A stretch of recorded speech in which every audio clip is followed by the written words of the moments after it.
La biblioteca de la medianoche, de Matt Haig. Nora salió de nuevo al exterior, preguntándose si uno podría juzgar una vida a partir de unos escasos minutos posteriores a la medianoche de un martes, o si quizá eso era todo lo necesario. Se estaba levantando viento. Las ráfagas habían empujado la pizarra, arrastrándola, y a punto estaban de tirarla. Antes de cogerla, notó un teléfono vibrar en su bolsillo. No se había dado cuenta de que lo llevaba ahí. Lo sacó. Era un mensaje de texto de su amiga Izzy. Le llamó la atención el fondo de pantalla. Era una fotografía de Dan y ella juntos en algún lugar caluroso. Desbloqueó el teléfono mediante el reconocimiento facial y abrió el mensaje. Era una fotografía de una ballena saltando en mitad del mar. Volaba espuma blanca por el aire como si alguien acabase de abrir una botella de champán. Era una foto increíble, y solo verla ya le dibujó a Nora una sonrisa en la cara. Izzy estaba escribiendo. Apareció entonces un mensaje. Esta es una de las fotografías que hice ayer desde el barco. Y el otro. Una ballena jorobada, mamá. Y otra foto más. En este caso, 2 animales cuyos lomos rompían las olas. ¡Con su vallenato! El último mensaje incluía varios emoticonos de ballenas y olas. Nora sintió una especie de resplandor cálido por dentro. No solo por las fotografías, que eran maravillosas sin duda, sino por el contacto con Izzy.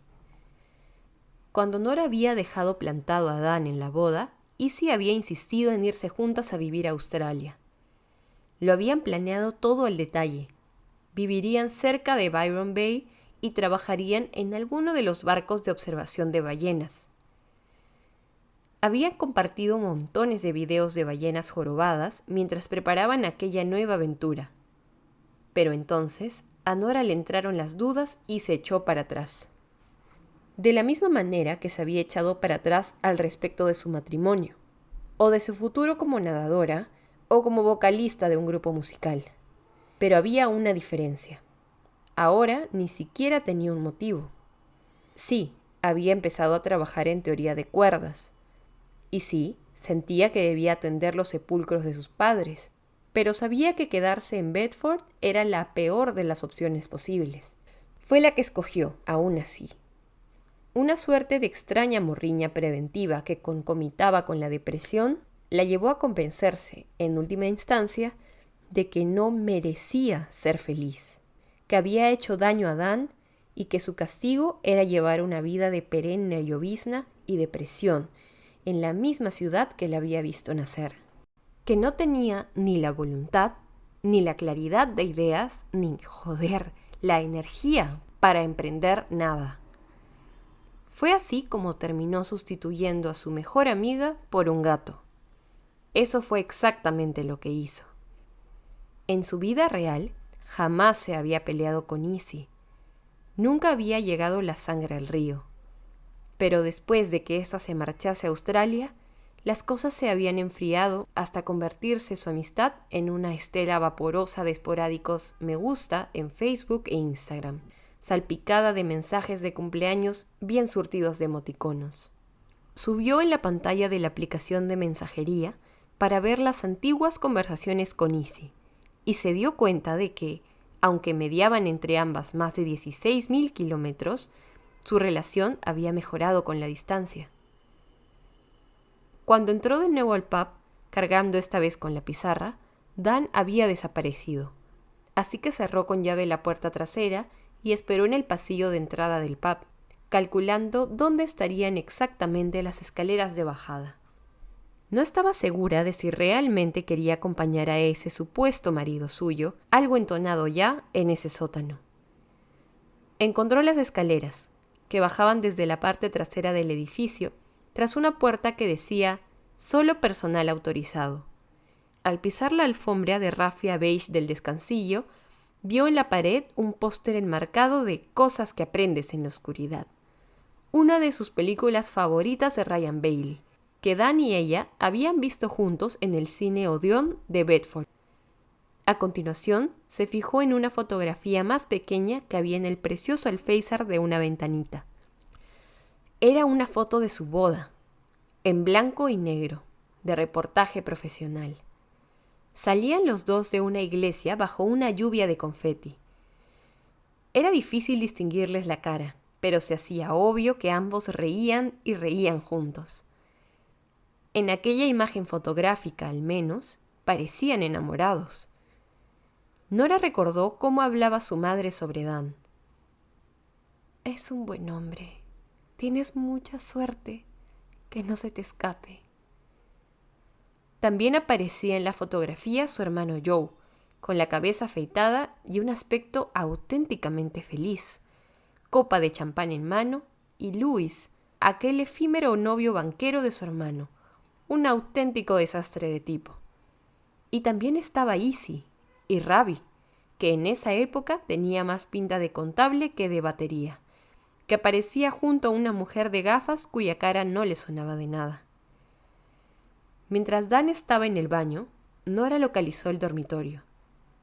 Era obvio que tenían problemas de dinero, y así lo confirmaba lo nervioso que se había puesto al contarle lo de la cita con el banco. Aún así, los muebles del dormitorio parecían caros. Persianas inteligentes, una cama amplia y cómoda, una funda nórdica tersa y blanquísima. Había libros a cada lado de la cama. En su vida real, Nora no había tenido un libro en la mesita de noche desde hacía al menos 6 meses. Llevaba medio año sin leer, de hecho. Tal vez en esta vida tenía mejor capacidad de concentración. Cogió uno de los libros, Meditación para principiantes. Debajo había una biografía de su filósofo favorito, Henry David Thoreau. También Dan tenía libros en su mesita de noche. El último que recordaba que él hubiese leído era una biografía de Toulouse-Lautrec titulada Diminuto Gigante. Pero en aquella vida leía un libro sobre negocios que se titulaba De cero a héroe: cómo alcanzar el éxito en el trabajo, el ocio y la vida. Además de la última edición de La Guía de los Buenos Pubs. Nora se sentía diferente en su cuerpo, un poco más sana, un poco más fuerte, pero tensa. Se dio un par de palmaditas en el estómago y supuso que en esa vida se ejercitaba un poco más. También notaba distinto el pelo.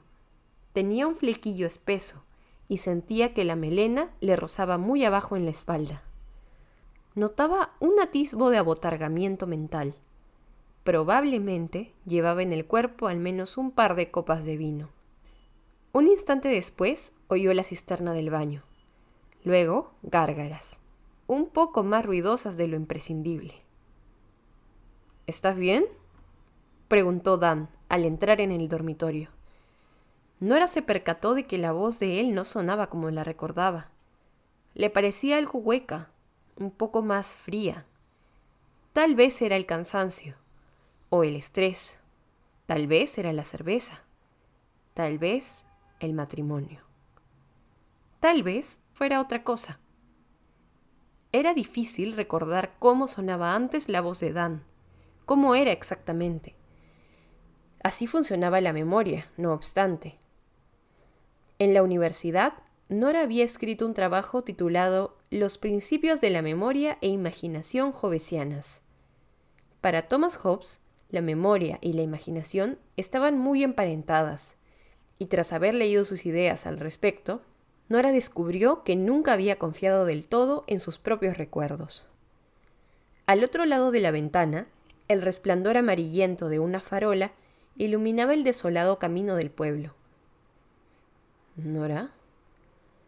Estás muy rara. ¿Qué haces plantada ahí en el medio? ¿Vienes a la cama o vas a hacer algún tipo de meditación así, de pie? Y rió. Le pareció gracioso. Nora se acercó a la ventana y corrió las cortinas. Luego se quitó los vaqueros y los colgó en el respaldo de una silla. Escudriñó el rostro de su marido e intentó sentir la atracción que en otra vida la invadió hasta lo más hondo. Tuvo que hacer un esfuerzo hercúleo. No se esperaba aquello. Las vidas de todos los seres humanos podrían desarrollarse de un número infinito de maneras. Él se desplomó con todo su peso sobre el colchón, como una ballena en el océano. Cogió el libro sobre negocios, de cero a héroe. Trató de concentrarse. Lo dejó a un lado. Tomó entonces el portátil que tenía junto a la cama y se puso los auriculares. Tal vez iba a escuchar un podcast. Estoy pensando en una cosa, nada más. Nora empezó a sentir debilidad, como si le faltase un largo trecho de camino por recorrer para llegar a algún lugar. Recordó a la señora Elm, explicando cómo cualquier decepción vital podría llevarla de vuelta a la biblioteca. Se dio cuenta de que iba a sentirse rarísima metiéndose en la cama con un hombre al que no había visto en 2 años. Consultó la hora del despertador digital. 12:23. Con los auriculares puestos, Dan la miró de nuevo. Bueno, escucha, si no quieres hacer un bebé esta noche, lo puedes decir, ¿sabes? ¿Qué? Tendremos que esperar otro mes hasta que vuelvas a ovular. ¿Estamos intentando tener un hijo? ¿Quiero yo un hijo? Nora, ¿qué te pasa? Estás rarísima. Nora se quitó los zapatos. No, estoy bien. La asaltó un recuerdo relacionado con la camiseta de tiburón. Era una canción, de hecho. Hermoso cielo. El día que le regaló a Dan la camiseta de tiburón fue el mismo día en que ella le tocó una canción que había compuesto para los laberintos. Hermoso cielo. Estaba convencida de que era la mejor canción que había escrito nunca. Y más allá de eso, era una canción alegre que reflejaba el optimismo que le embargaba en ese momento de su vida. Era una canción inspirada por su nueva vida compartida con Dan.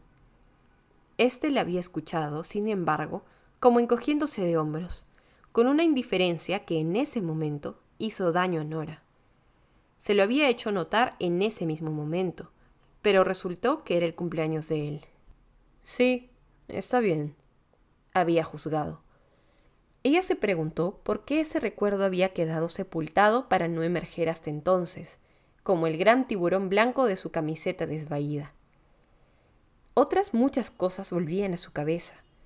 La reacción absolutamente fuera de lugar cuando una vez le contó que un cliente, Ash, el cirujano y guitarrista aficionado que de vez en cuando pasaba por teoría de cuerdas a comprar partituras, le había propuesto desenfadadamente a Nora ir a tomar un café algún día. Por supuesto que le dije que no. ¡Deja de gritar! Peor aún fue cuando el representante de una gran discográfica, en realidad un pequeño sello independiente respaldado por la Universal, quiso firmar con los laberintos.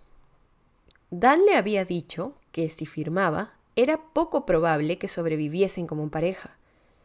Había escuchado una historia dantesca de boca de un amigo de la universidad que estaba en un grupo de música.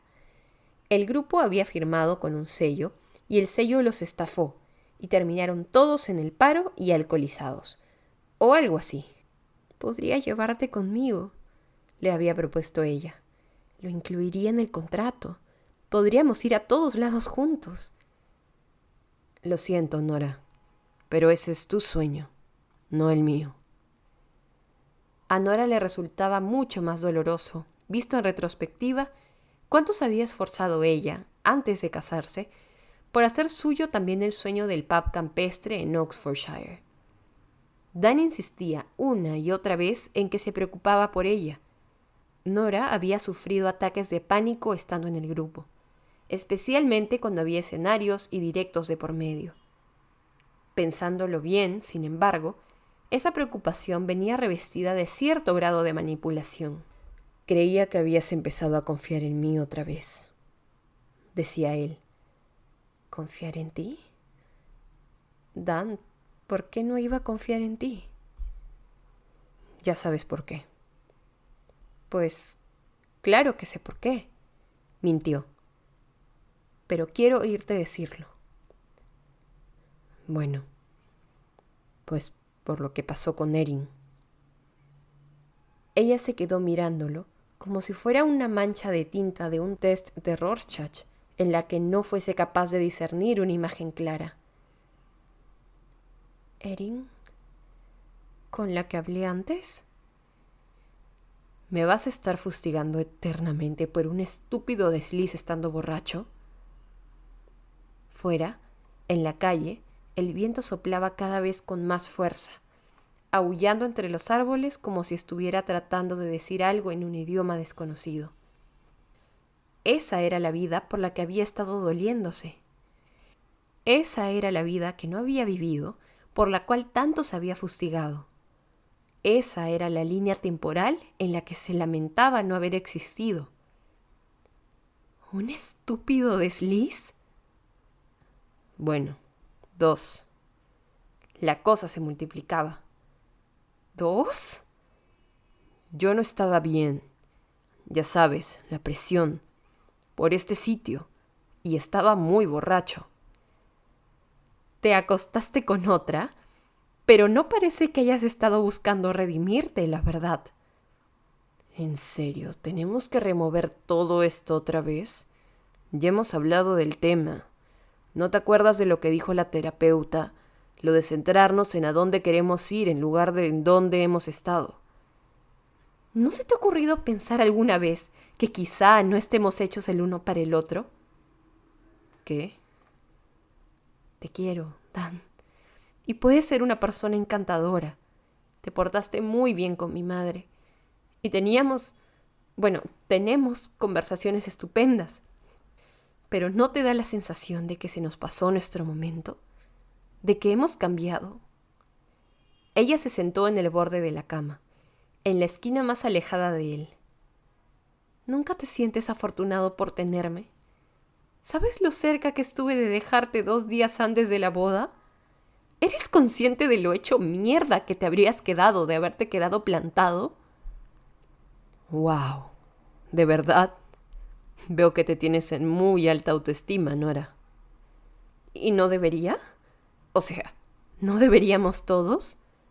¿Qué tiene de malo la autoestima? Y además, es cierto, hay otro universo en el que me envías mensajes de WhatsApp a todas horas contándome lo mal que te ha ido sin mí y lo mucho que bebes. Aunque bebes hasta decir basta estando conmigo también por lo que se ve. Y los mensajes de audio diciéndome que echas de menos mi voz. Él emitió un ruido desdeñoso, entre una risa y un gruñido. Oh, bueno, ahora mismo, desde luego, no estoy echando de menos tu voz para nada. Ella se había quitado los zapatos, pero le iba a resultar muy trabajoso, casi imposible, quitarse ninguna otra prenda delante de él. Y deja de hablar de cuánto bebo y de cuánto dejo de beber. Si vas a usar la bebida como excusa para tirarte a otra, por supuesto que voy a hablar de cuánto bebes. Soy un tabernero de campo, rezongó Dan. Eso es lo que hacen los taberneros de campo, mostrarse joviales y alegres y estar dispuestos a compartir con los parroquianos las muchas y muy variopintas bebidas que venden. Madre mía. ¿Desde cuándo hablaba así Dan? ¿Había hablado así siempre? Joder, Dan, de verdad. Él no parecía ni siquiera alterado. No agradecía, aparentemente, desde ningún punto de vista, el universo en el que él le había tocado vivir. Esa realidad por evitar, la cual ella se había sentido tan culpable. Dan alargó el brazo para coger su teléfono, aún con el portátil sobre el edredón. Nora lo observó mientras él iba pasando sus notificaciones. ¿Es esto lo que habías imaginado? ¿Se ha hecho realidad el sueño? Nora, no nos metamos en esta mierda, por favor. Ven a la cama de una vez. ¿Eres feliz, Dan? Nadie es feliz, Nora. Algunas personas sí son felices. Tú eras feliz antes. Antes te encendía la cara cuando me hablabas de esto. Ya sabes, del pub. Antes de tenerlo. Esta es la vida que había soñado. Me querías a mí y querías esto. Y aún así me has sido infiel y te bebes hasta el agua de los floreros. Y creo que solo piensas en lo que me quieres cuando no me tienes, lo cual no es un rasgo de personalidad muy de alabar. ¿Y qué hay de mis sueños? Dan a duras penas prestaba atención, o quizá quería que pareciera que no prestara atención. Hay unos incendios brutales en California, dijo, casi para sí mismo. Bueno, pues por suerte nosotros no estamos en California.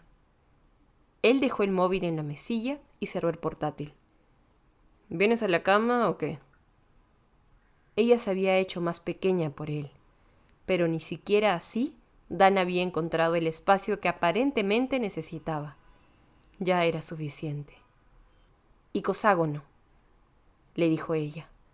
¿Qué? La pregunta de antes. ¿El polígono de 20 lados? Se llama icoságono. Sabía la respuesta, pero no te la dije porque no quería que te burlaras de mí. Y ahora la verdad es que me da igual, porque no creo que deba molestarte el que yo sepa algunas cosas que tú no. Y no me voy a meter en la cama todavía. Voy al baño. Y allí dejó a Dan, con la boca abierta. Caminó con paso suave sobre los anchos tablones de la tarima y salió de la habitación. Entró al baño y encendió la luz. Sentía un cosquilleo en los brazos, en las piernas y en el pecho, como una electricidad estática buscando una forma de tierra. Esta vida se desvanecía. Estaba segura. No le quedaba mucho tiempo allí. Había sufrido una decepción completa. Aquel baño era impresionante. Se miró en el espejo y su imagen la dejó sin aliento.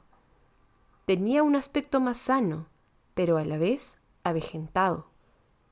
No se reconocía en absoluto el pelo. Parecía el de otra persona. Aquella no era la vida que se había imaginado. Nora deseó a su yo del espejo buena suerte. Y en el instante posterior estaba de vuelta en algún rincón de la biblioteca de la medianoche. La señora Elm la observaba desde no muy lejos con una sonrisa de curiosidad. Bueno, ¿cómo ha ido?